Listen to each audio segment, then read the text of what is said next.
Hey everyone, welcome to the Goofball Coalition, the podcast where stand-up, sketch, and improv smash together like the members of the band TLC.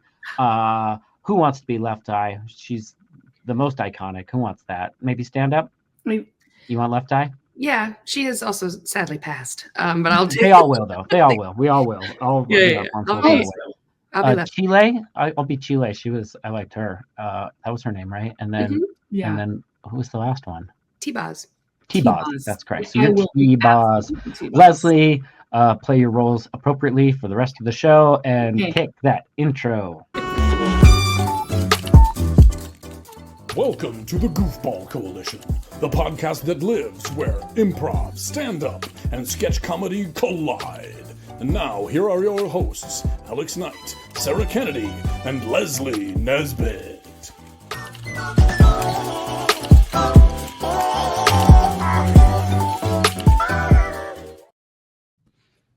Well, hi, everybody.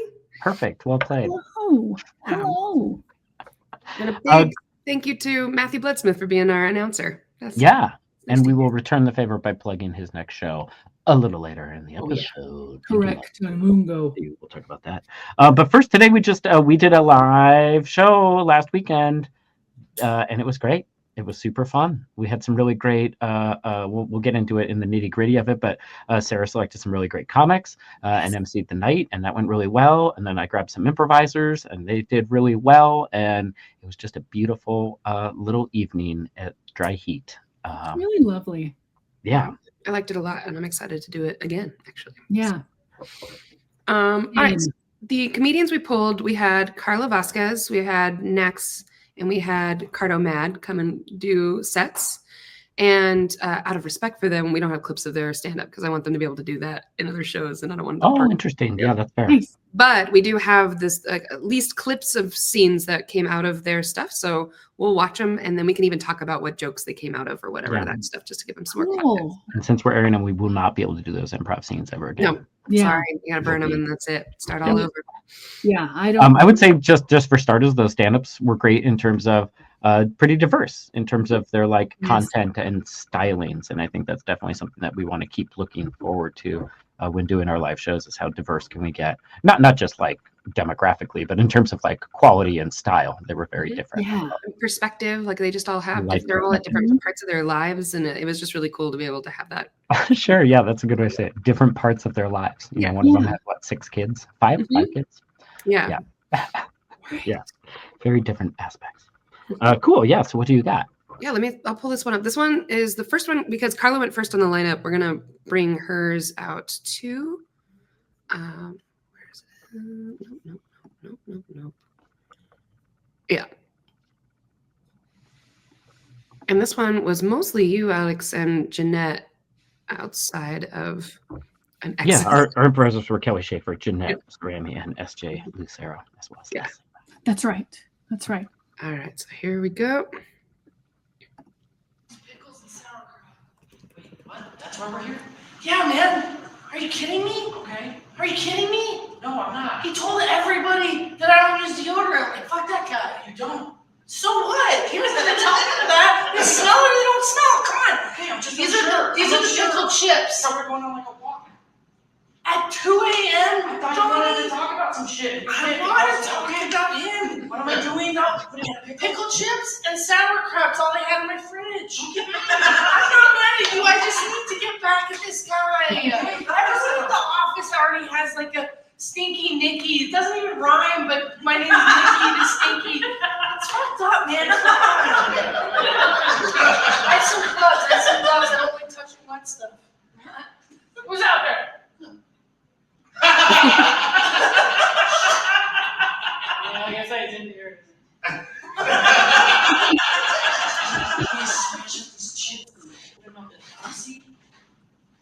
Sure, this door's unlocked. I thought we were just gonna throw it all over the paint. What? Pickle chips. I know. Pickle chips. I thought you were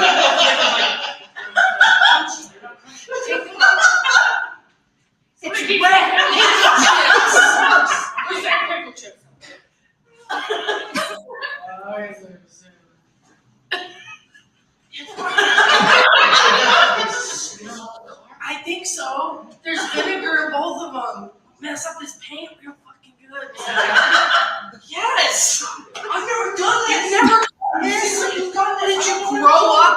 place. AIDS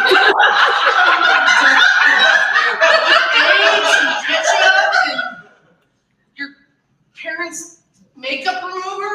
I'm trying. Why are you yelling at me? I'm trying to do this crime with you. I just feel like you're a little hesitant. I am. It sucks. Okay. We're not doing it. It's gonna make you. My kids, I can see it through my ring camera. All right. So That was just a great example for me, at least. Like Jeanette started, that was the first scene of the night, and Jeanette started it like really strong with a strong idea, and I literally, like my character, didn't know what's happening. It's always fun to yes and, but like, you know, politely yes and, like, what do you need from me kind of energy, and ended up really working out. But it's always funny to see like improvisers not know what the fuck's going on, but try their best to be there for their partner and follow them a little bit. Yeah, I think it was a perfect choice to make that dynamic so opposite, because it just made her wanting to pickle juice the car like even more crazy. Yeah, exactly. Yeah, without ruining the content of Carla's stand-up, that was about her getting revenge on an ex and like, you know, doing some property destruction of their house while they were being seen. Yes. Being caught. Yes. And that was great. Yeah, Leslie was the one that was doing those call outs of like, is there someone outside and stuff. And we've talked about so much of just holding space. Like in stand-up, you like deliver your joke and sometimes you like hold that pause and just like hold it. And we had some nice moments of just holding it after Leslie's interaction or whatever. And that's always so fun to just hold that space. Yeah. I felt for me, like the whole night, I was very much like, sometimes you're second guess your add-ons, you know, you don't want to like add on without helping, I guess. But like that night I was just like, let's go for it. Yeah, that's something we haven't really talked about. But yeah, in stand-up or in improv, there's always like the ability for the back line, whoever they are, to add extra characters. If it's two people at a restaurant, to come in as a waiter. And it's always a really fine line of like, if there was no rules, you would probably add in all the time, because most of the time it's like you're watching a really fun scene. You're like, I want to get in on that. I want some of the credit. I want to help score some points for the team here. But a lot of times it's actually kind of a bad idea. But it does depend on the group and the energy. And that night it felt like there was a lot of adding on, but none of it felt inappropriate. And a lot of times it can feel like loading too much into a scene. But yeah, I felt like everyone was like, we were just in sync really well. And like all those were little nice little notes that we added, I feel. Yeah. What's nice about having this show be the 9:30 that night is that y'all had just come off of the show. So like you were as warm as you could be and like ready to like just do it all over again. And I thought that was really cool too. Yeah, 100%. Yeah, I wonder if that was allowed in stand-up, if stand-ups could like pop in and add shit to each other's jokes. It would probably get out of hand. We do it. I mean, same thing. It takes so much work to resist that urge. If it was like a fresh idea or whatever. Does that happen? Yeah, sometimes I'll pop it. Like if somebody references me and I'm backstage, I'll just kind of like pop your head in. Like, you know, just do a little, nice. Nothing crazy. Except for that time that we smashed bottles over each other's heads and stuff like that. That was a silly time. But we bought a bunch of breakaway bottles. And then I built them into the show just for a little Muppet moment of coming off and just like hitting each other over the head. That's fun. It was really fun. I'm sure. I wonder if there's a format that you should try sometime where it is like a backline of stand-ups and two bits and like, I don't know. Yeah. Well, that's almost like the kind of like the one at Albuquerque Funny Fiesta where they do, you know, you do 2 minutes of your own set and somebody does their set based off of yours and then 2 minutes of their own. And then you're just kind of like riffing off each other. It's kind of like that, but it's more like structured, I guess. Yeah, I mean, I almost see it like you could do, there's a game we play called Hotspot. There's a couple versions of it, but like where, you know, people are in a group, and the original version of Hotspot, I think, is people go in and sing a song, and then you're inspired by a song, you go in and sing a song. And it's more you're rescuing that person in the center because they have to sing an awful song in front of everyone, and you don't want them to. So you're trying as quick, would I think, of a new Third Eye Blind song to like take them out of there and sing that fucking song or whatever. But yeah, you could almost do like a backline of stand-ups where it's just like they have to keep it up. So it's like a joke, and then whoever's inspired by that one steps forward or whatever. Yeah. Yeah. That'd be so cool. Hotspot. Cool. So this next one came after Nax's set, and I'm going to give the context before we go into the scene. So Sure. Nax's bit about this is very specifically about how when they go camping, they usually sleep in a hammock. And this one time in particular, their friend, they were like, "Do you think I can tie my hammock to this tree?" And their friend, who's a little crunchy, was like, "Why don't you ask the tree?" And Nax didn't really take that advice to heart, but just kind of was like, "Okay, tree, can I?" And then got covered in ants. So this scene, it's just a minute of it too. So I don't think it's the full thing, or maybe it is, but It's a good one. Yeah, this kicked off the whole chunk with y'all. Max. Oh, here we go. I'm an oak! Majestic oak. I'm a majestic oak. So, like, you need 2 trees, I think, for this. I mean, we have. Okay, so. You guys, you took them already. are you cool with this? Can I ask shit. for consent? Wait. Huh? I think there's like a vine coming up with legs. Oh shit. Evil Dead shit. Yeah, that's fine. This vine! The vine! The vine's down. I think we're cool. Oh, that was just, yeah. It was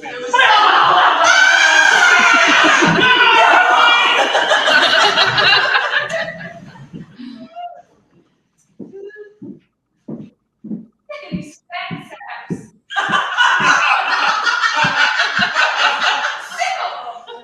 These ones? They're so nice! Oh, that's terrible. Squish them. See? They're very fat! Yeah, they're terrible. They all look like this. All right, so that we got 2 scenes out of that one. That's pretty good. I know I didn't get the full one of that one, but so Nax also has a joke about how come people are cool with boobs but not other fat on your body, and so that was Yeah, they I said. still don't understand that scene. Like, I get it. Leslie in the scene was selling her fat sacks that she had. she's just sick of them. She I'm was just sick of these saying, fat sacks, and they were not on her body. They were just in like a bin or something on a table. Well, yeah, in my head, Yes, I please. started. I want to get rid of these fat sacks, Yeah, aka my boobs. sure. And she was like, "These ones over here." Oh, gotcha. And I That's was what. like, "Yes, Yes. those ones over there." And then we just made it a big metaphor of giant boobs. Yeah, it And was great. SJ comes in and is like, "Can I have your fat sacks?" Of course. So it was just a big old metaphor. That was good. That first one, we were pretending to be in a hammock, and we had 2 chairs out, and I was laying across them with like my middle half hanging, and I didn't know at the time that Kelly was cheating. She had her foot down to Oh, keep yeah. herself up because it was very uncomfortable too. I was going to ask. It seemed like between that the two seems like a chairs. terrible thing to get yourself into. Terrible you guys were there choice. for a while. So fun. It's so fun in improv to make choices that maybe will not be sustainable, and see what that does. See how entropy will wear down your Yeah. body. I will also say that is one of those moments where I didn't think me adding on would help the scene. However, you guys were calling for a vine Yeah. to come out. And I was like, is that too much? And then so it is that, it's just every scene is so different. You just don't know. But when your teammates are calling for someone to come, That's very true. And it did. I mean, it was a good button for the scene. It like helped kind of end it and move on to the next thing. Yeah, too. I think you digested us. yeah, ultimately. you were eating. Oh my gosh, improv. So the next scene we've got here, this came after Cardo's set, where he does go into fatherhood for a good majority of it, and just about how kids are awesome, but sometimes it is still really, really, really hard. And so, and I think the scene really captured the vibe of his set like really, really well. So let me grab it right here. Here we go. Also, if you are only listening to this and not watching it, you're missing out on half the podcast. You should listen. You should watch us either on YouTube, or Spotify also has us on video too. So get us over there. Here we go. Thank you. Kids are a blessing. They Blessing. are a blessing in disguise. It's terrible. They eat everything in the house. You never sleep. Why are you crying at my baby shower? I'm just finally away blessing, you know. Such a blessing. They're a blessing. I'm nervous. And They would never give any of them up. no, never. I wish I had a time machine, if I'm being honest. Get rid of them. Yes. Right? I don't want to get rid of them, but I want to go before. Guys, I think we found a loophole. You ever heard of boarding school? Yeah. What? Yeah. I'm We sent ours to a boarding school. Kid prison. Yeah. They leave in August. They come back for Christmas. Unless they fuck up. Yes. Then they. Mine will fuck up. Mine will fuck up. Oh, they all They're fuck bad up. kids. They're all bad kids. They're They're bad bad kids. kids. Does that cost money? I mean, this is already gonna cost me so much money. Does cost money. They feed them. They have to take a shower there. But you'll lose your fucking mind. Yeah. It's worth the money. I don't have one yet. I'm nervous, but I'm excited. Do you know if it's a girl or boy yet? Yeah. No, I'm not. Big deal. I wasn't gonna find out. Big deal. Gotta find out. You Gotta find out. Gotta find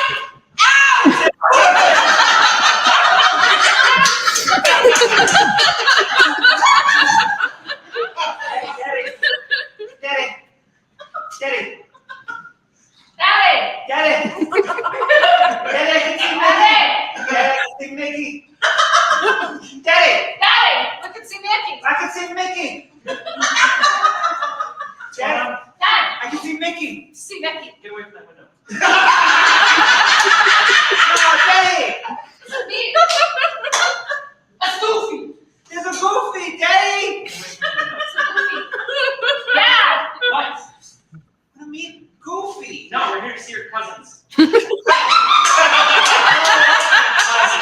No one dog. likes your cousins. We're here to see the cousins. We're not going over there. Mickey's Don't look back violent. anymore. What? What? My cousin Mickey, not that. Yes. Yeah, sure. Get away from the window and get back in your beds. But it's like 4. Why do we have to go to bed? Because we can't afford to do anything in this town. We can't see your cousins. What did they come to Boston? You don't even like Because they're even poorer than us. All right? You came to. Los Angeles to see your cousins and do nothing fucking else. We're eating the Kansas soup I brought. We're gonna heat them up on the hot plate. We're not looking out the window. We're not looking out that window. And we're not going to the pool. But the pool's part of the room. Yeah. You're gonna fuck us in some way. All right. So Oh man. Those are great scenes. That first one really feels like a sketch. Like Kelly's button on there, like you have to I know. have to find out. I was like, gosh, you made me laugh so hard. Ooh. And I love following that fun, like in that specific joke. So it's like, finding out the gender, and we just, all these parents feel like it's really important. But I don't think any of us as improvisers knew why it was important. If pressured, if the scene kept going on, we would have figured out why, but we didn't know. We were just pursuing the idea of like, cool, emotionally, you got to find out. It's important. Yeah. Very Just important. tightening it Super fun. to the extreme. I like that. Why are you crying at my baby showers? Pretty funny. In the second scene, Leslie, how come you decided to go into the scene to like echo SJ instead of being the father? I was actually trying to be physically funny. I just wanted to be behind them. And then I was like, well, I'm going to just say whatever they say. And then I was like, oh, looks like we're kids. So it just really happened just because I wanted to be weird physically and then just mirror what they That's did. twice, because earlier in the show you just got behind me too. You just want to get behind people. That's a Leslie choice. Yes. To stalk It's people. funny. It's a funny thing to do. Mhm. And then it was funny because we just did that great big group scene that all 5 of us were in it, and then they were calling for a daddy, and like I personally was like, oh, I just did the last scene. I better not go in. I'll let someone else go. And it's like, oh, we all just did the last scene. So I think you guys were calling for a while, and it's funny just those options. Like I think all of us felt that way. Like, oh, I'm not going to go. I just did one. Right. But you needed someone. Same thing. They were calling for someone, and so Yeah. I just think that delay of us deciding not to come in adds to it. So interesting. I love that. And then I love the thing about the window and then the window and then the door, just like knowing the geography of the hotel room and that you guys all agreeing on it. I just thought that was such a cool moment. I love that. It's interesting how that goes about because like I think I can't remember now, but I think I had a different thing I wanted to point at. But like I think Alex named it as a window before I said anything. I was like, that's right, that window. And then we were just like pointing. And so it's just like great, you know what I mean? Really funny moments. Idea, but if you say it first, then great. Yeah. And it's like, that's fine. Whatever you had was probably good, but this is it now. There's a great moment too when I said get back into bed, and I knew it was still afternoon, like in my head, and you all said it was afternoon still, and like those are just these great moments when like we know. Yeah. I don't know. There's like a magic mind meld there where in my brain, it was daytime out. Like, right. Or whatever. And you knew that as well. And it's always just a really magic moment when improvisers are on the same page without knowing it. Yeah. Yeah, I love that. Nice. Those scenes made me laugh so hard. Yeah, it's cool. And like what's so nice about each of those is you can hear the comedians watch y'all and see what you've done with their jokes, and they all got a kick out of it. Yeah. It's just a fun little, everybody's giving to each other, and it's like, I don't know, it was just a very cool night, and I really think that the next time we do it, it'll be just as special and a really cool thing for us to keep doing. Yeah, I feel like the first two stand-ups we took their stuff and we blended it up, but was it Carlos, right? Cardo. Yeah. Cardo. Yeah, Cardo stuff was like, we did more directly pull his scenes and situations kind of, and I think it was even like, I don't know, it was just more direct. Our stuff was very much like reliving his situations. And I don't know, we were pretty poor growing up, and so like we did some hotel travel-y stuff, and so I was tapping into that, and I think he understood. I don't know, he seemed to delight in our comments on living in the truth of it. Yeah. It was cool. I liked it so much. But super fun. Any last thoughts on this before we move to segment 3? No, just come check us out, because it's a really special thing. I mean, there's like, I'm sure this is not the only time people have taken stand-ups, and I mean, we did it in Funny Fiesta many years ago. I even think like where you take stand-up and then you do improv based on it. But I think just the chemistry between this group of 3 and then the people that we love and that we trust and we bring in, like, it's just really magic little thing. So yeah, please check out the next one that we're going to do. Do we have one on the books? Not yet, right? No, not yet, but we'll talk about it outside of this, and then we'll make sure to share it on our Instagram. And then we'll talk about it inside of this too. Oh yeah. Yes. And over it and under it and around it. But we have another show we need to talk about, and that happens in the next segment. So you guys, let's do it. Let's go.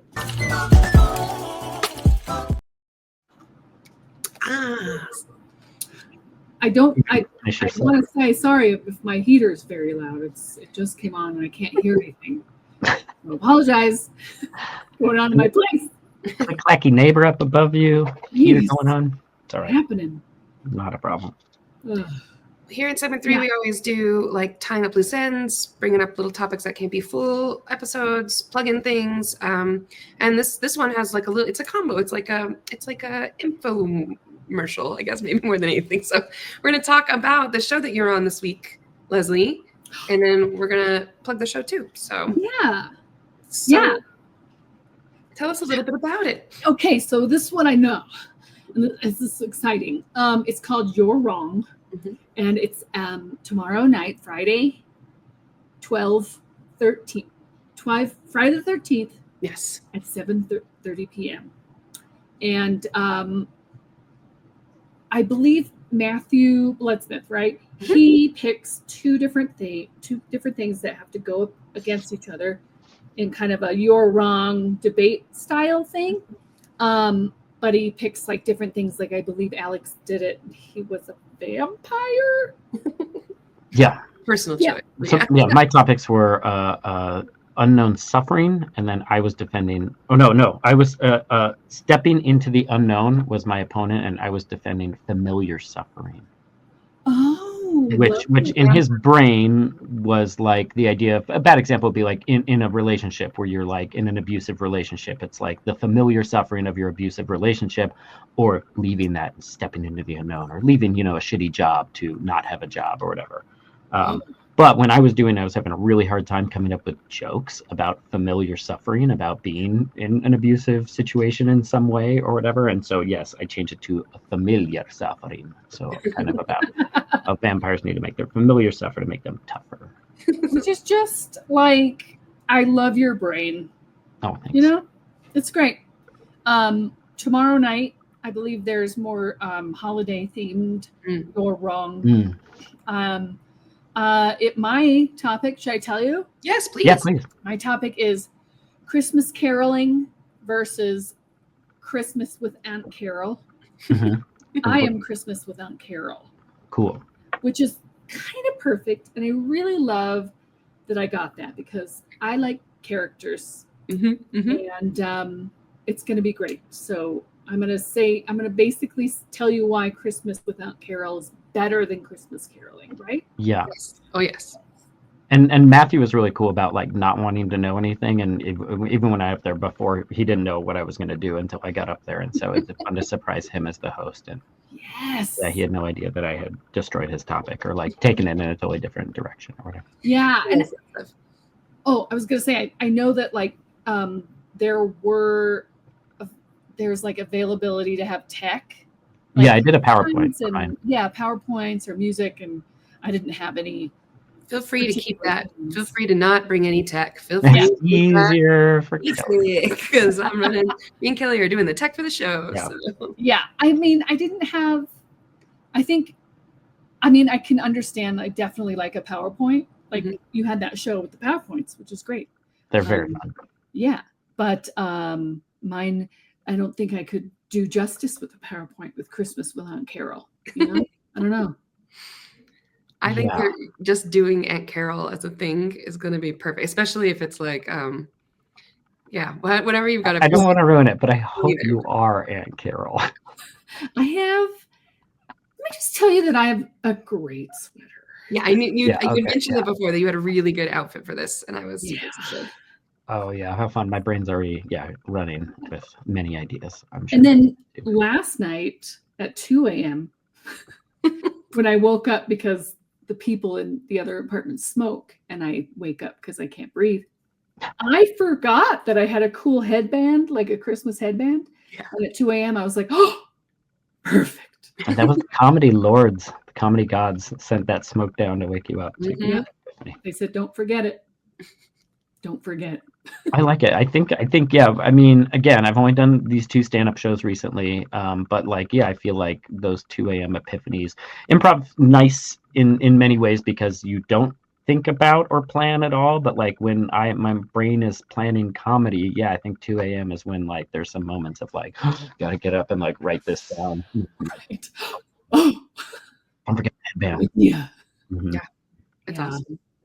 Yeah, which is fun and not fun because it's like the job follows you home. And so, like for improv, it's like the job is just there. You go in, you do your job, you come home. It's like Severance, the TV show. It's like totally separate worlds, but this one. Yeah. You gotta think about it all the time. Gotta be keeping that eye open. Nice to always think about it, but it also maybe could be exhausting.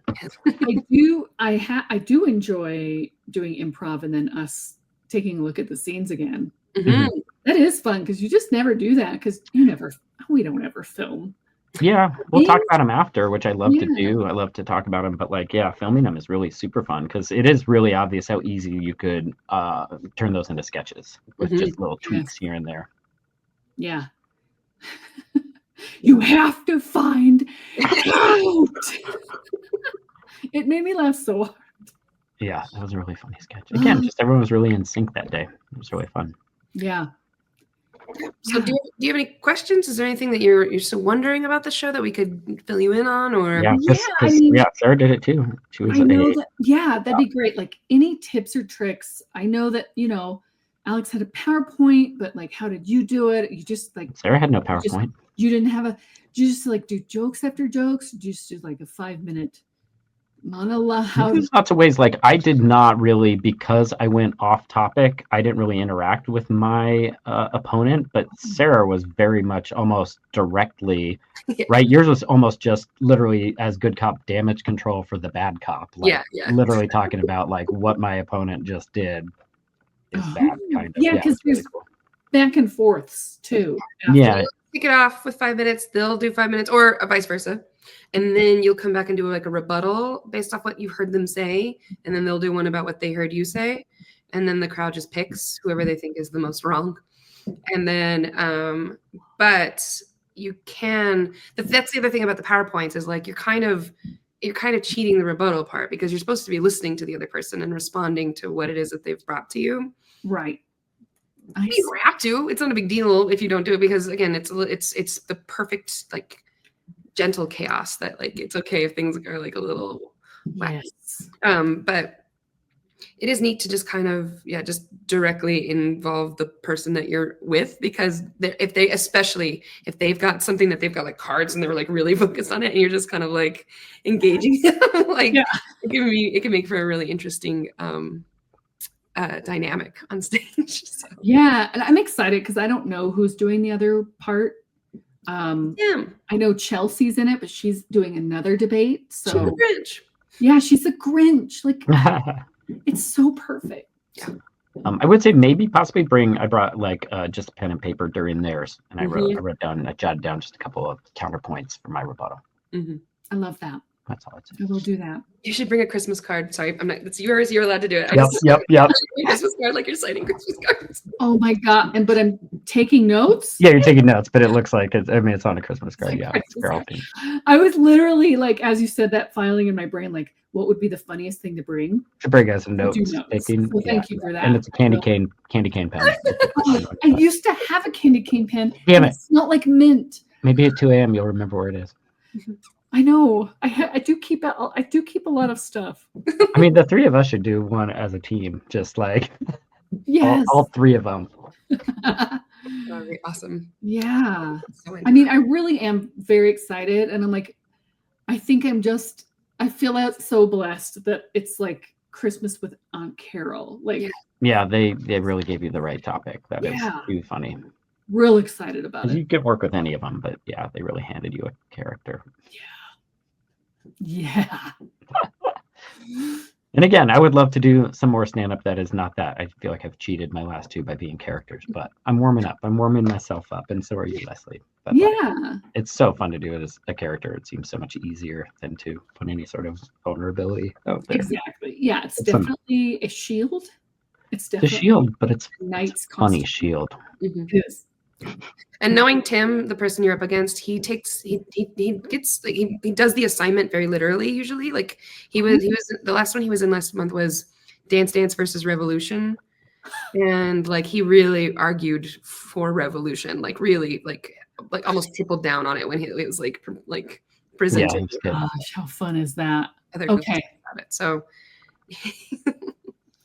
that's exciting. I'm excited. I'm honestly like, so I've been like, just, it's been on the bottom of my mental thoughts for like a whole week. Just like, and then what else? And then what else? You know, like that kind of thing. Yeah, it's going to be good. So that is tomorrow night, Second and Gold in Dry Heat. It's called You're Wrong. And you can buy tickets now if you're listening to this right now. If you're listening to this on Saturday, you missed it. We're dark on Saturday. There's no shows down on Second and Gold because Cardboard Playhouse is doing their big gala over at Warehouse to celebrate their 20th anniversary. Yeah, come hang out with us there. Mm-hmm. Yeah, that's wild. 20 years that they've been kind of providing stuff for. Yeah, we can snap that. Yeah, been providing for the community. Mm-hmm.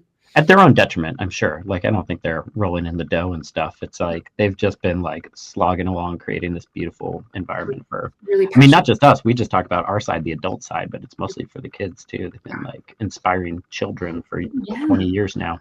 Yeah, they do so much. So it's nice to get to have a night where it's like a big celebration of that and of that hard work. Yeah. With food and frivolity, dressing up. Mm-hmm. I love You're it. darn right. Mm-hmm. So what else do you have coming up, y'all, besides that stuff? Ooh. Oh. Nothing. Nothing. Show. Closing out the year, with the show every Friday and Saturday, 8 o'clock, except for this Saturday. Yeah. Right. We've got a show on January 4th that we did at the old location, and I'm excited to bring it back. We give the audience blindfolds. and they sit and they watch the show without seeing the show. Oh, And then all the comedians perform for people who can't see them. So are the comedians blindfolded too? no, they're not. Do that one. Do that show where audience can see them, but they're blindfolded. Yeah. It's the wrong direction. I don't think it would do much, but No.